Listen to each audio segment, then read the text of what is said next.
भारतीय सुहेलदेव समाज पार्टी के अल्पसंख्यक मोर्चा में बड़ी टूट देखने को मिली। हमारे साथ बातचीत करने के लिए अल्पसंख्यक मोर्चे के जफर नकवी जी हैं। क्या वजह है कि सैकड़ों संख्या में जो तमाम पदाधिकारी जो भारतीय सुहेलदेव समाज पार्टी से जुड़े थे वो छोड़ के अब दामन जो है दूसरी पार्टी में साथ जुड़े जा रहे हैं? देखिए, वास्तविक जो पृष्ठभूमि है, जिस आधार पे हमारा अल्पसंख्यक समाज सुहेलदेव भारतीय समाज पार्टी से जुड़ा था कि उन्होंने बहुत बड़ी बड़ी बातें की थी कि अल्पसंख्यक के उद्धार की बात करेंगे, अल्पसंख्यक के कल्याण की बात करेंगे, अल्पसंख्यक की नीतियों की बात करेंगे। लेकिन जब हम वास्तविक पृष्ठभूमि देखते हैं तो बहुत सी ऐसी चीजें आती जिसमें वो हमारे समाज विशेष पे को ही टारगेट कर रहे हैं। उनको वक्त के मामलों में मुसलमानों को बताना करोड़ों रुपए का वो गबन हो गया। अगर गबन हो रहा तो आप कैबिनेट मंत्री आप क्या कर रहे हैं? आपकी सरकार है, आपके लोग हैं, आपके शासन सत्ता में तमाम अधिकारी, आप क्यों नहीं उन पे जाके तमाम चीजों पर लगाम लगा रहे हैं? आपको सिर्फ टारगेट मुसलमानों को करना है। और जिस प्रकार से उनकी एक नीति एक नियत चल रही है कि वो अपने समाज विशेष के नेता बनना चाहते हैं, तो उनके लिए अल्पसंख्यक कल्याण मंत्रालय उनके लिए नहीं, उनको शोभा देता है। मैं योगी जी से, मोदी जी से मैंने अपने इस्तीफे में भी मैंने बहुत खास करके एक निवेदन किया था, एक विशेष पृष्ठभूमि को तैयार करके किया था कि इनसे अल्पसंख्यक मंत्रालय ले लिया जाए। किसी मुसलमान को यदि दे दिया जाएगा तो शायद वो मुसलमान उन बेस मॉडल्स को भी जानता होगा, मुसलमान उन तमाम कमियों को जानता होगा, वो मुसलमान उन खामियों को जानता होगा कि उसका संशोधन कैसे करना है, उसमें नई नीतियों का विकास कैसे करना है। ये ओम प्रकाश राजभर जी की लगातार नीतियां हैं कि वो कैसे किस प्रकार से मुसलमानों को टारगेट करें। कभी मजारों पर चले जाते हैं, झंडे जो है जय सुहेलदेव के नारे लगने लगते हैं। क्या मुसलमान इस देश का नागरिक नहीं है? मैं तो पूछना चाहता हूं, मुसलमान इस देश का नागरिक है। मुसलमान के बाप दादा इसी यहीं पे कब्रें हमारी हैं, हम यहीं पे सजदा करते हैं। उसके बाद हमको ये बताना पड़ता है हिंदुस्तान के मुसलमान है। हिंदुस्तान में कुछ भी होता है मुसलमान है। अरे हिंदुस्तान की हर चीजों में मुसलमान कंधे से कंधा मिला के देश के लिए खड़ा है। मुसलमान कंधे से कंधा मिला के देश के विकास के लिए खड़ा है। और सुहेलदेव भारतीय समाज पार्टी में हम तमाम मुसलमान हजारों की तादाद में जुड़े भी इसलिए थे कि ओम प्रकाश राजभर जी जिस प्रकार से बातें करते थे विकास की, कल्याण की, वो सब अब धराशायी हो चुका है। वो सिर्फ जुमलों में दिखकर आता है।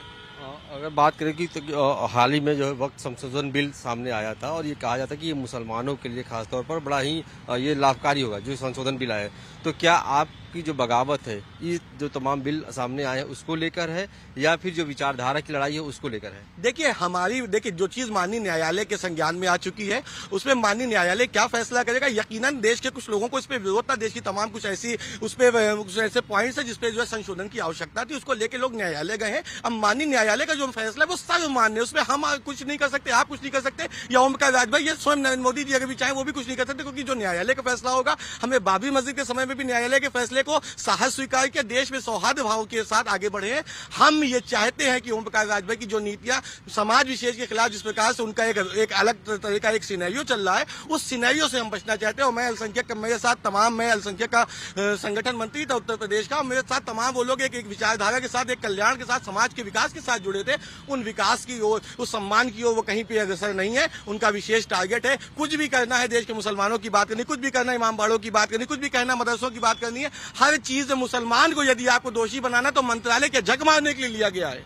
अच्छा, अगर बात की जाए ओम प्रकाश राजभर की तो अपने बयानों के लिए हमेशा सुर्खियों में रहते हैं। वो पिछले और जो इस विभाग के मंत्री भी हैं, लेकिन कहीं ना कहीं वो भारतीय जनता पार्टी से सहयोगी दल के नेता हैं और जिस तरीके से बीजेपी अपना स्टैंड ले रही है तो क्या कहीं ये नहीं लगता कि उनकी एक मजबूरी है जिसकी वजह से वो इस तरीके से बयान दे रहे हैं? देखिए, भारतीय जनता पार्टी सबका साथ, सबका विकास, सबका विश्वास, सबके प्रयास की बात करती है। नरेंद्र मोदी जी कहते हैं कि देश के मुसलमान के एक हाथ में कंप्यूटर, एक हाथ में लैपटॉप की बात करते हैं। देश के मुसलमानों को संपन्न करने की बात नरेंद्र मोदी जी कर रहे हैं। देश के मुसलमानों को, प्रदेश के मुसलमानों को संपन्न करने की बात योगी आदित्यनाथ कर रहे हैं।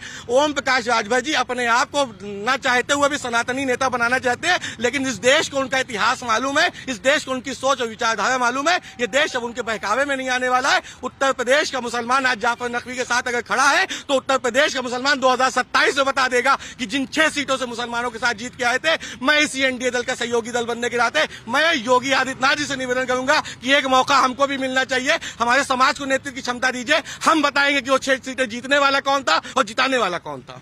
और हमारे साथ और भी साथी जो पदाधिकारी है पार्टी, उनसे भी हम बातचीत करेंगे।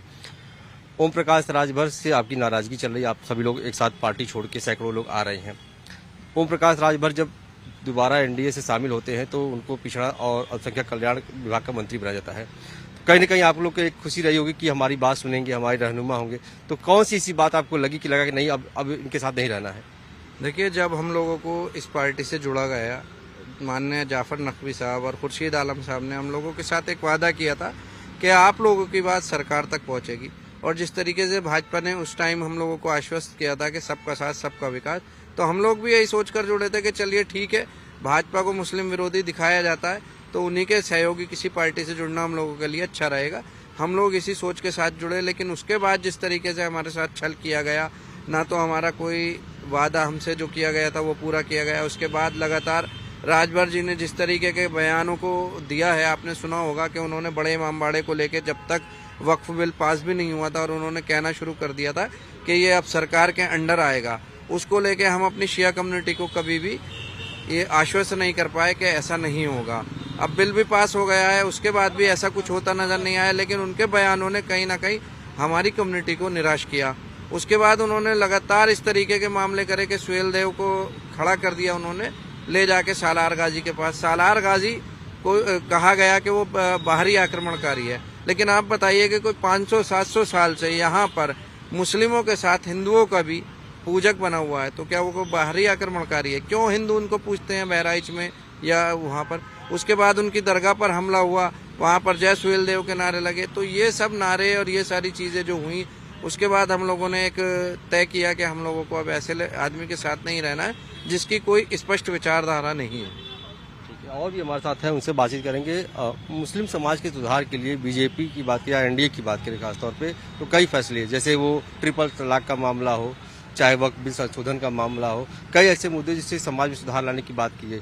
तो कौन सी बात आपको आहत करती है कि जिससे लगा कि नहीं, अब हम इनके साथ न रह के अब हम दूसरे दल के साथ रहेंगे? मुझे तो ऐसा लगता है कि ट्रिपल तलाक का मामला था वो भी सही नहीं रहा, लेकिन क्या नाम है, जो बात सर बोल रहे हैं हम उनसे सहमत हैं, हर बात से सहमत हैं उनकी। हमें अच्छा नहीं लगा वहाँ पे, हमें बिल्कुल भी पसंद नहीं आया और हमारे साथ कुछ भी मतलब सही नहीं हुआ, तो इसलिए हम सर के साथ हैं। बिल्कुल, देखिए यहाँ पे तमाम पदाधिकारी, करीब 400 अगर बात की जाए तो पूरे प्रदेश भर से जो पदाधिकारी है वो आज सुहेल देव समाज पार्टी से इस्तीफा दे रहे हैं।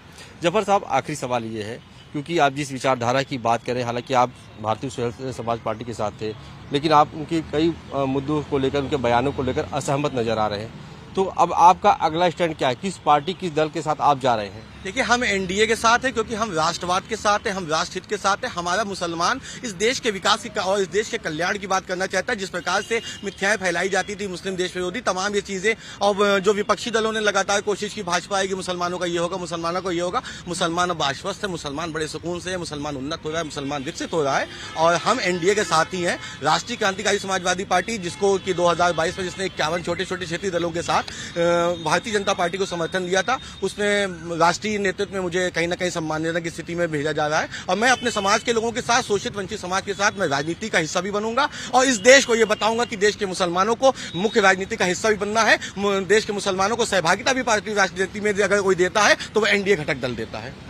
बिल्कुल, शुक्रिया आपसे बातचीत करने के लिए। थे जफर नकवी, जिन्होंने साफ तौर पर कहा है कि जो इनके मुद्दों की, जो इनके हित की बात करेगा वो उसी के साथ जाएंगे। और फिलहाल अभी जो फैसला है लिया गया है कि अब वो सुहेल देव समाज पार्टी के साथ नहीं रहेंगे, और ये कहीं न कहीं ओम प्रकाश राजभर के लिए एक बड़ा झटका कि उनके संगठन के अल्पसंख्यक मोर्चा के जो लोग हैं वो आज दामन छोड़ के अब वो राष्ट्रीय दल के साथ जो है वो शामिल होंगे। सहयोगी समीर के साथ अश्विनी सिंह, पंजाब केसरी, लखनऊ। हमसे जुड़े रहने के लिए हमारे YouTube चैनल को सब्सक्राइब करें और नई वीडियो की नोटिफिकेशन के लिए बेल आइकॉन को दबाएं। अगर आप ये वीडियो Facebook पर देख रहे हैं तो लाइक जरूर करें और ज्यादा से ज्यादा शेयर करें। धन्यवाद।